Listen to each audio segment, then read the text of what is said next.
The lazy sinews of the nations tautened. The armies were on the move.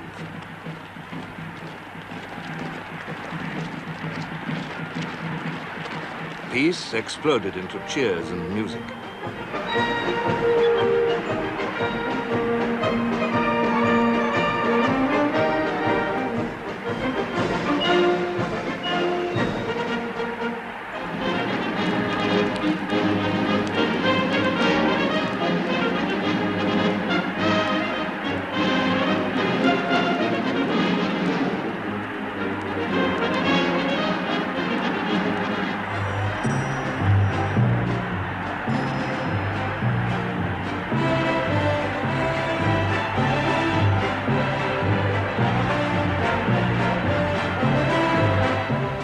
In August 1914, Europe marched to war with rejoicing.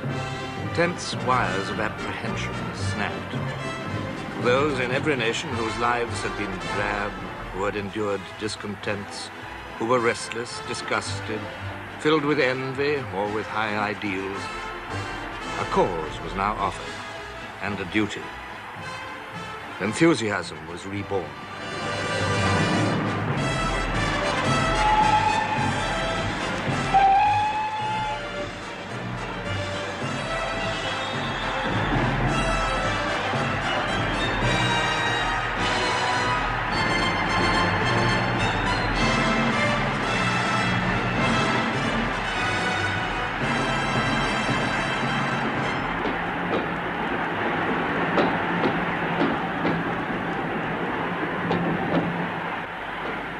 In valleys green and still, where lovers wander maying, they hear from over the hill a music playing. Behind the drum and fife, past hawthorn wood and hollow, through earth and out of life, the soldiers follow. And down the distance they, with dying note and swelling, walk the resounding way to the still dwelling.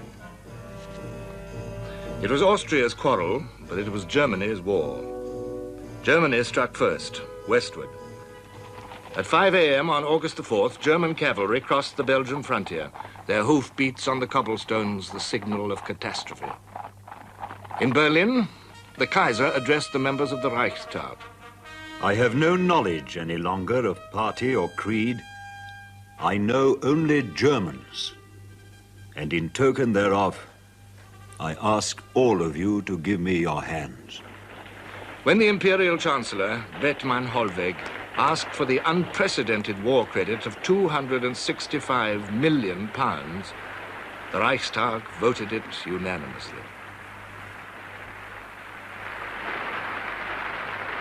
Bethmann Hollweg stated Germany's position in the clearest terms. Necessity knows no law. Anyone who, like ourselves, is struggling for a supreme aim must think only of how he can hack his way through.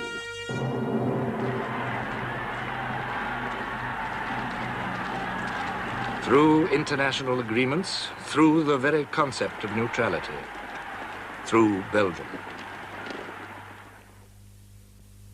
The invasion of Belgium was demanded by the Schlieffen Plan, the master plan by which Germany hoped to win the war. To avoid the French fortress system, the Germans would cross Belgium, pass through Brussels, swing down into France, brushing the Channel coast, pass round west of Paris and attack the French armies from behind.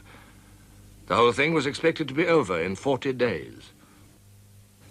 One thing was vital to this plan, and that was speed. The point of first impact was Liège, blocking the crossings of the River Meuse and all routes to Brussels and the west. This strongly defended area had to be seized to open the way for the waiting masses of the great German field army, seized quickly and at whatever cost. Or, alternatively, defended at whatever cost. General Le Mans, commanding the garrison of Liège, had been instructed to do just that. The Belgian army was weak, ill-prepared, conscious that it could not face the power of Germany in the open field, but brave and willing to fight behind the defenses which existed, or which could be hastily constructed.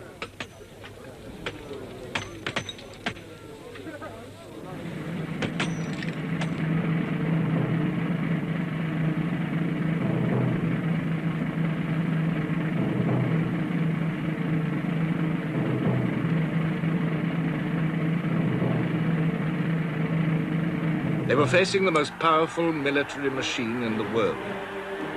The army was the embodiment of Germany's soul. All the hopes and all the pride of this young, expanding, thriving empire found expression in it. Every young man was liable to serve, and most of them were overjoyed to do so. When the army marched, all Germany marched too.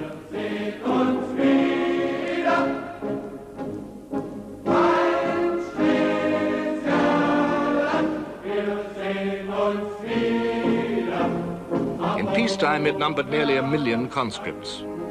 Behind them stood over 4 million trained reserves, and a final potential of almost 10 million. The backbone, as everywhere, was the infantry. 78 divisions, drawn from the swelling cities, the famous old towns, the wide and various countryside of the German Empire. They were mostly peasants, sturdy, patient, brave, dependable. And their hard core was 110,000 superbly trained non-commissioned officers. The cavalry numbered over 100,000. They were the Kaiser's favorites, cuirassiers, dragoons, uhlans, with flat-topped helmets and fluttering lances. The Crown Prince's regiment was the Death's Head Hussars.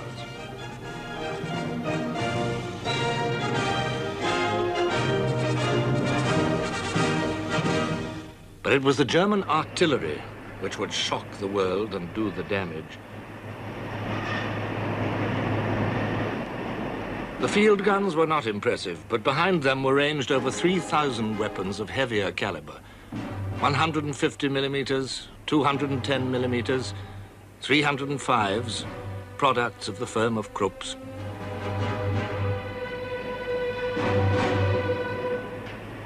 It was a crushing weight of heavy guns, well supplied with shells, waiting to tear a continent apart.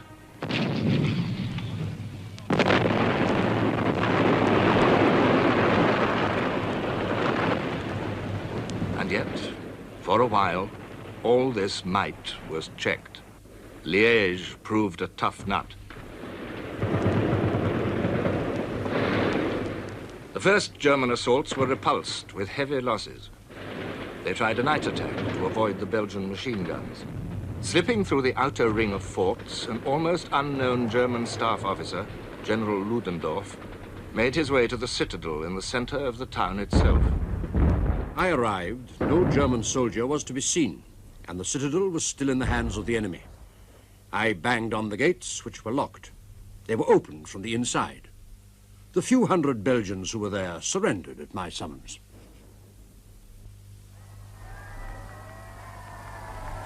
There was jubilation in Germany.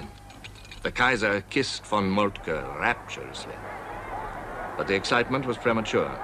General Le Mans was not in the citadel, he was in one of the forts, and under his firm direction, these continued to resist.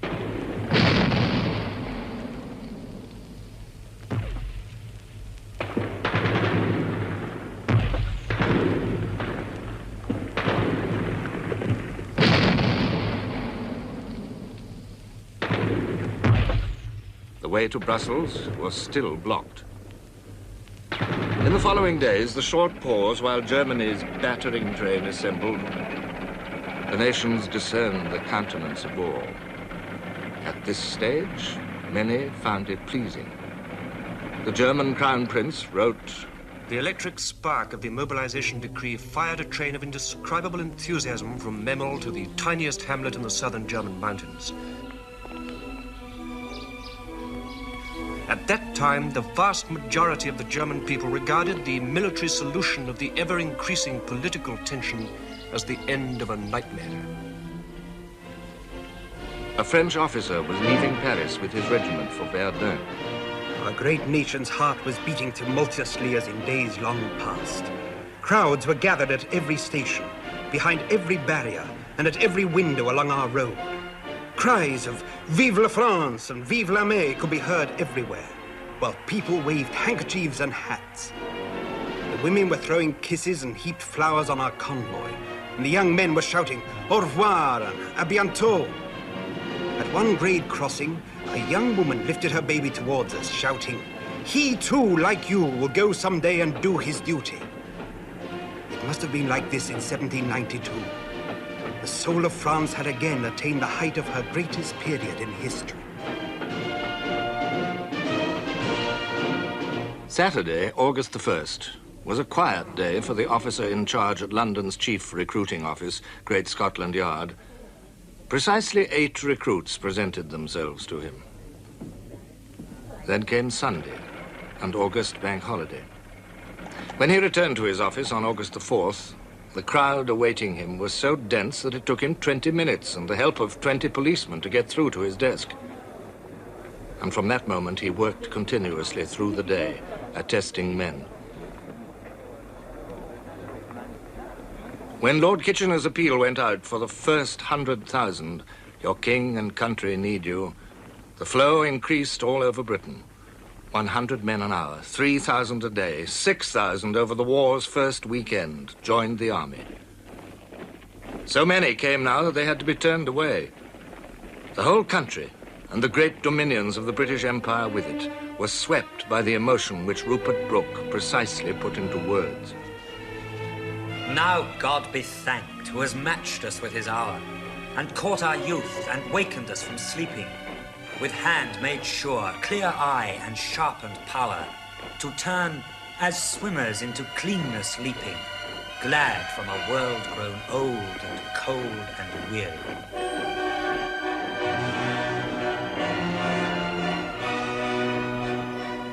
Neither religion, nor socialism, nor the most pure pacifism was immune from the surge of this worldwide outburst of passion. Among the cheering London crowds on August the 4th was the philosopher Bertrand Russell. I had fondly imagined that wars were forced upon a reluctant population by despotic and Machiavellian governments. But now I was tortured by patriotism. I desired the defeat of Germany as much as any retired colonel. Love of England is very nearly the strongest emotion I possess, and in appearing to set it aside at such a moment, I was making a very difficult renunciation.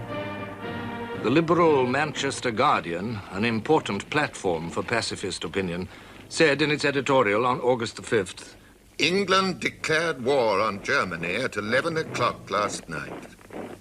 All controversy is therefore at an end. Our front is united. Now there is nothing for Englishmen to do but to stand together and help by every means in their power to the attainment of our common object, and early and decisive victory over Germany.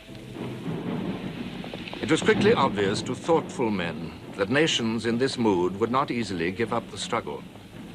Obstinate Liège was already becoming a symbol. General Le Mans was the war's first hero.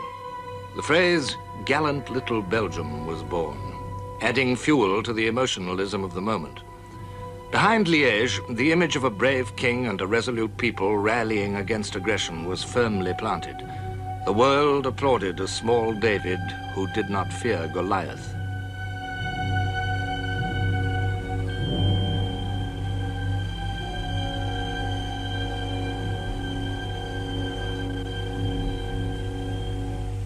Yet it was Goliath who won this fight. The great guns and mortars were brought up against Liège, the Krupp 420s, the Skoda 305s borrowed from Austria. The Belgian forts were pounded into rubble. Steel plates were smashed and buckled. Human flesh was turned to bloody pulp.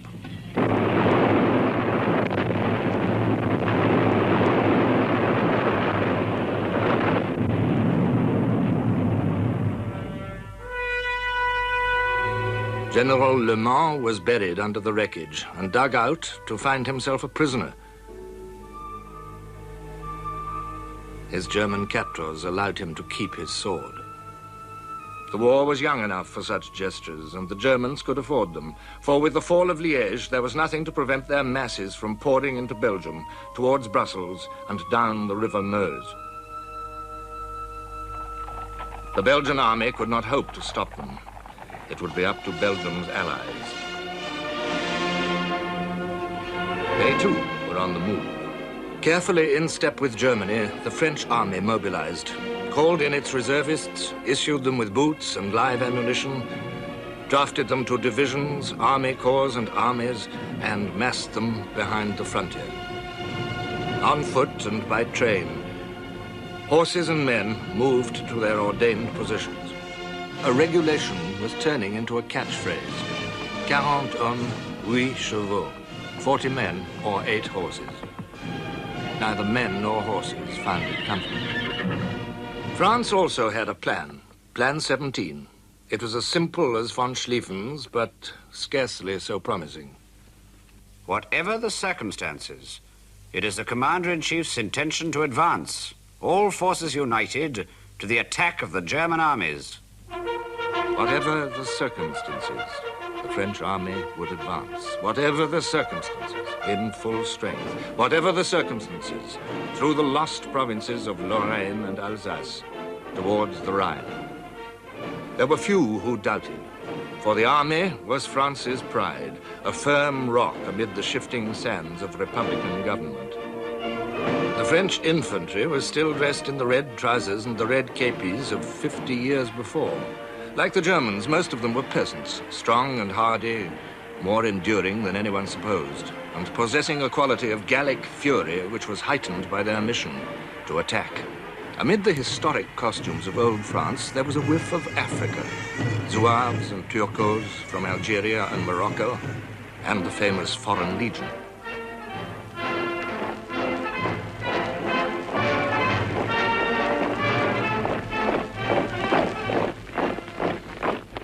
Cavalry contained cuirassiers and dragoons, whose dress had scarcely changed since Waterloo, and gay chasseurs. All of them were trained and eager to charge with lance and saber, whatever the circumstances. With uniforms drawn from history and ideas drawn from fiction, the French army was completely up to date in one respect. It had the finest field gun in the world, the 75mm, the 75, flexible, mobile, able to fire 25 rounds a minute. Above all, plentiful. With these plans and with these armaments, Europe's two leading powers collided. Which would stand the test?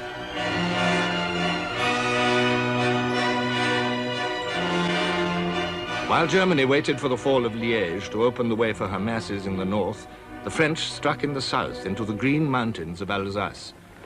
And France, in her turn, was able to make a premature jubilee. Frontier posts were torn down. Mühlhausen once again became Mulhouse. The Germans counterattacked and were soon in Mühlhausen again. The French retreated in such a haste that we actually had to run after them. At first we found heaps of French army blankets, which the soldiers had thrown away. Then we found French greatcoats. Then we found French knapsacks. Then we found French belts with ammunition pouches full of cartridges. And finally, in barns hidden or sitting just on the roadside, the exhausted French soldiers. So each side's plan suffered an early jolt. Each side's pride was shaken. Each side concealed the fact, and both populations entered a zone of silence and half-truths in which they would linger for years. War was all a mystery, laced with speculations, boasts, and fears. What people read in the newspapers only added to the confusion. Women against Uhlans. Germans repulsed by boiling water. French frontier successes. Enemy guns taken. And this was the headline over a short but confident communiqué from the French Ministry of War. And from the same source came army dispatches. During the whole of yesterday, August 17th, we made ceaseless progress in Upper Alsace. The enemy retreated in this neighborhood in disorder, leaving everywhere his wounded and war material. Behind this veil of high-sounding phrases, the truth was that the high commands of both sides had entered a zone of uncertainty, of misty groping. The test soon became a test of nerves, and Germany was at a disadvantage. For the man in charge of her vast armies was a man of unsteady nerve. General von Moltke was a cultured, conscientious, reasonable man, but he was also a sick man and an uncertain one. Now, as the French army made a second advance in Alsace and began a great all-out offensive in Lorraine, von Moltke's indecisions grew upon him. The ambitions of other generals were a complicating factor. Crown Prince Ruprecht of Bavaria, facing the French advance, wanted to counterattack. Moltke agreed without demur. It was his first step towards the abandonment of the Schlieffen Plan. No such indecision yet possessed the French. 4 years younger than Moltke's 66, the French commander, General Joseph-Jacques Césaire Joffre, was not, in any case, a man liable to indecisions. It would have been difficult, wrote Sir Winston Churchill, to find any figure more unlike the British idea of a Frenchman than this bull-headed, broad-shouldered, slow-thinking, phlegmatic, bucolic personage.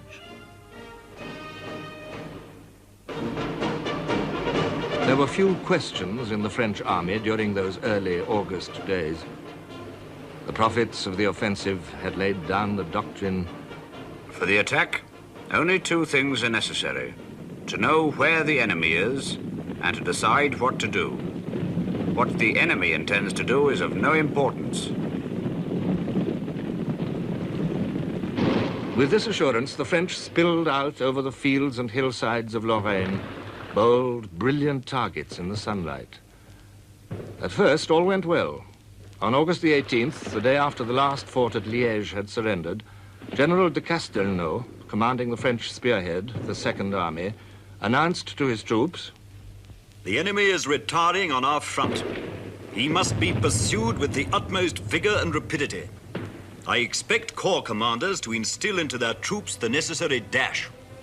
Full tilt into Prince Ruprecht's advancing army crashed the French, and learned in this first great encounter of the war some terrible truths.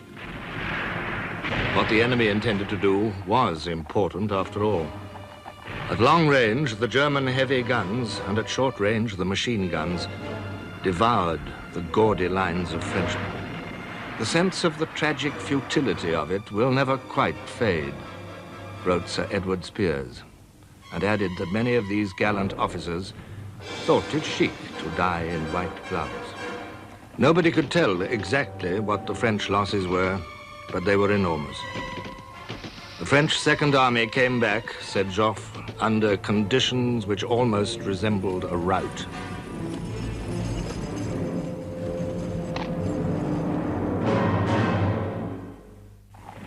The march of the great German right wing was now unfolding. As the Belgian army retired towards the port of Antwerp, General von Kluck's First Army entered Brussels with all the panoply they could summon, streaming through the city hour after hour, a deliberate display of power to overawe the population. On Thursday, the 20th of August, the Germans entered Brussels. It was a marvelous sunny day, but still, I keep the vision of grey all over the town. They arrived in long, long streams, long grey streams. It was a sinister, greenish grey. Even their helmets had a grey cover. They went along in the main street of Brussels with their war equipment, with their war material, heavy guns, their officers on horseback, and their music, that music of drum and fife, and always the same little tune. At the same time as this demonstration, the German Second Army, which had taken Liège, arrived in front of the fortress of Namur, and the great guns were heard again. 2 things became clear to the French High Command. The Germans were evidently strong in Belgium, and the frontier fighting proved that they were strong in Lorraine. Strong on the right, strong on the left. What of the center? Surely they could not be strong everywhere. Hopefully, the French struck again, in a region where everything favored concealment, ambush, and surprise. This was the Ardennes.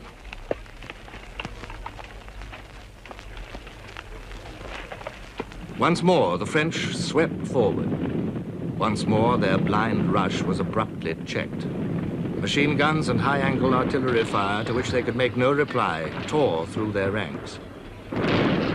We were shot down like rabbits, because for them it was a real target, because we had red trousers, and they were down in the hole themselves.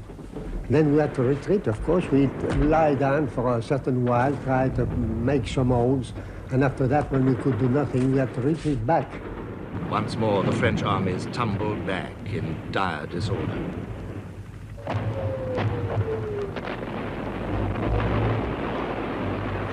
The dream was wearing thin, reality asserting itself. The reality of the Schlieffen Plan unfolding stage by stage with awful deliberation. The reality of the great strength of Germany. Amid the fear and hatred which surrounded the advancing German armies, other truths were also being revealed. We entered the village, a company of approximately 200 men, and we were just taking off our knapsacks and queuing up for the soup kitchen, who wanted to give us some food, when a terrific firing started. From all sides we were fired at. The cook and his maid were killed. Quite a number of our soldiers were wounded and killed too. We stormed into the houses where the firing came from, but all we could find were some innocent-looking peasants in blue blouses. But when we searched the houses, we found infantry rifles still hot from firing. Whose rifles were they? Did they belong to the soldiers or to the peasants themselves? No time to find out in hot blood. Time only for harsh, immediate reprisals, shooting and burning. Terror soon became a deliberate instrument of war. A line of smoking ruins lay behind the German advance. A tide of frightened, desperate people ebbed before it.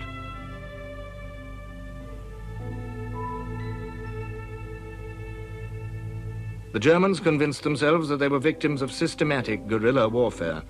General Ludendorff wrote, "For my part, I had taken the field with chivalrous and humane conceptions of warfare. This guerrilla war was bound to disgust any soldier. My soldierly spirit suffered bitter disillusion." The bitterness increased. The rage boiled over.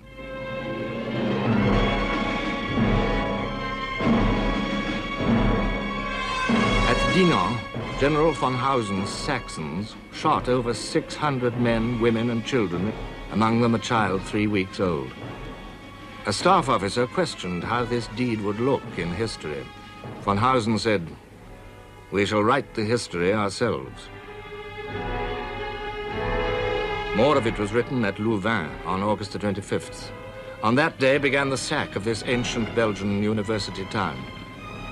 Louvain Library had been founded in 1426. Among its 230,000 volumes were 750 medieval manuscripts and over 1,000 of the earliest printed books. All were reduced to ashes. A German officer, watching it happen, told an American correspondent, "We shall wipe it out. Not one stone will stand upon another, not one, I tell you. We will teach them to respect Germany. For generations, people will come here to see what we have done." The sense of outrage grew on both sides of the line. Over the neat brick towns and the clean white farms of Belgium, the war flowed westward.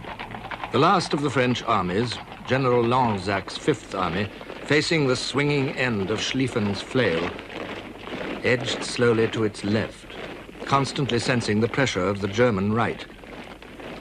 As the Fifth Army approached Namur and Charleroi, lining up along the river Sambre, the fighting swelled to a roar all the way down the line into Alsace.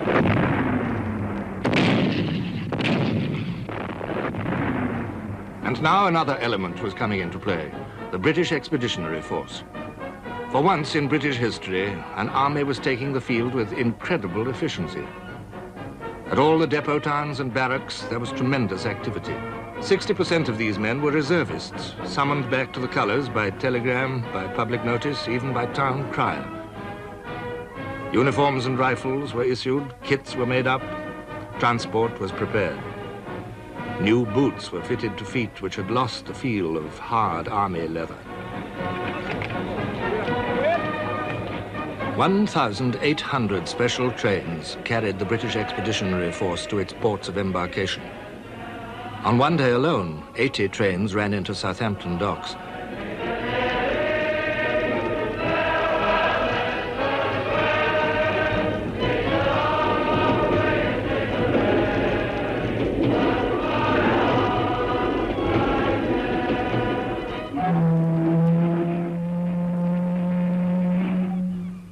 An average of 50,000 tons of shipping per day, safe and unhindered under the protection of the Royal Navy, carried the Expeditionary Force to France. Landings began in deep secrecy on August the 7th.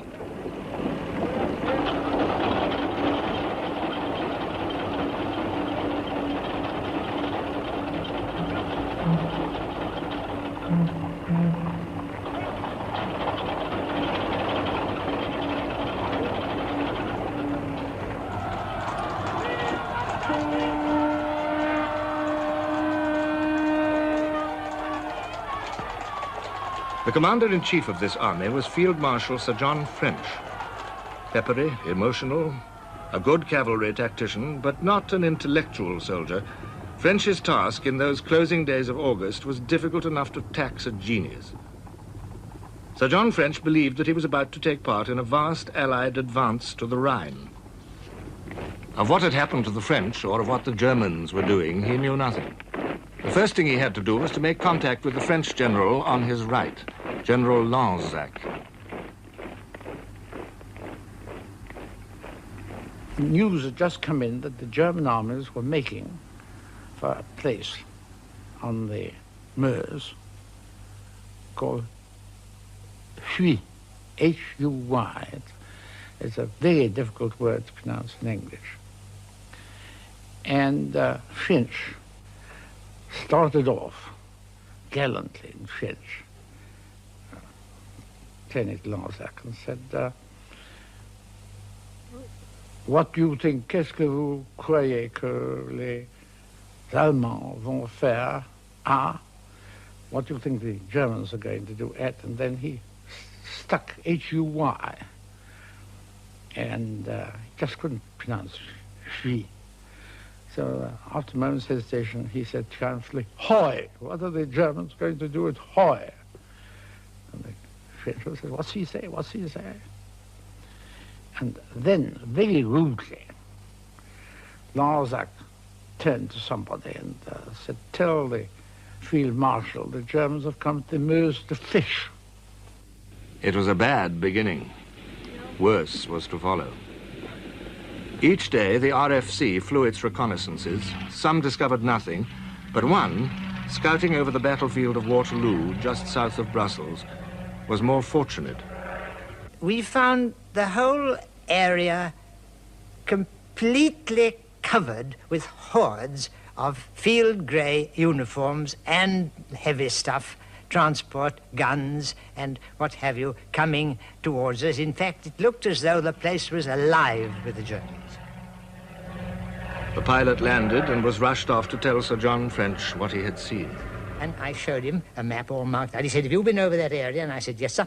And I explained what I'd seen, and they were enormously interested, and then they began reading the figures that I'd estimated, whereupon I seemed to feel that their interest faded.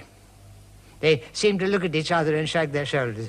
And then French turned round to me and said, now, yes, my boy, this is terribly interesting, but tell me all about an airplane. What can you do when you're in these machines? Aren't they very dangerous? Are they very cold? Can you see anything? What do you do if your engine stops and all that sort of stuff? And I couldn't bring him back to earth because obviously he wasn't interested. And then I again tried, and he looked at me and he said, yes, this is very interesting, what you've got, but you know, our information, which of course is correct, proves that you really, I don't think you could really have seen as much as you think. Well, of course, I quite understand, you may imagine you have, but it's not the case. But the French on the right knew all about this and were falling back at the very moment when the British believed that they were advancing. It was a bad moment for Lieutenant Spears, whose duty was liaison between the two armies. I knew that the British Army was absolutely relying on this advance to complete its own movement.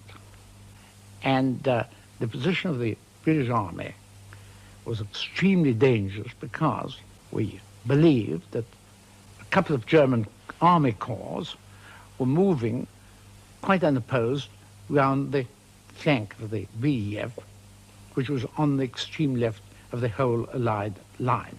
Well, I, that is, a young officer,